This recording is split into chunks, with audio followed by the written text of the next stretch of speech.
Excuse me, ഒരു challenge തരട്ടെ. ഇതിലാരാ നിൽക്കുന്നത്? നിൽക്കോ. എനിക്ക് മെസ്സിനെയാണോ റൊണാൾഡോനെ കൂടുതൽ ഇഷ്ടം? മെസ്സിയാ. എനിക്ക് മെസ്സിൻ്റെ ജേഴ്സി വേണോ? ഇപ്പോൾ ഒരു ചലഞ്ച് തരട്ടെ. അപ്പോൾ ഇവിടെയുള്ള ആരടുത്തെങ്കിലും 6 ആളോട് ചോദിക്കുക റൊണാൾഡോ ആണോ മെസ്സിയാണോ കൂടുതൽ ഇഷ്ടം. അപ്പം മെസ്സിന്ന് ഏതെങ്കിലും ഒരു 3 ആളെങ്കിലും പറഞ്ഞു കഴിഞ്ഞാൽ നിങ്ങൾക്ക് ഈ ജേഴ്സി ഞാൻ തരും. എന്നാൽ പോയിക്കോ. മെസ്സിനെ ഇഷ്ടം റൊണാൾഡോനെ ഇഷ്ടം? മെസ്സിനെ ഇഷ്ടം റൊണാൾഡോ? ഒരാളായി ബ്രോ, മെസ്സിനെ ഇഷ്ടം റൊണാൾഡോനെ ഇഷ്ടം?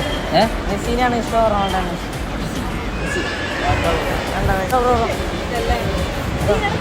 ബ്രോ മെസ്സിനാണ് ഇഷ്ടം റൊണാൾഡോനെ ഇഷ്ടം? മെസ്സിനെ ഇഷ്ടം റൊണാൾഡോനെ ഇഷ്ടം? മൂന്നാളായി. ഹാപ്പി ആയില്ലേ? ഇപ്പം എൻ്റെ അക്കൗണ്ട് പാപ്സ് എന്ന് പറഞ്ഞാൽ അത് ഫോളോ ചെയ്ത് വെക്കണേ. അപ്പോൾ കണ്ടതിൽ സന്തോഷം. Okay bye.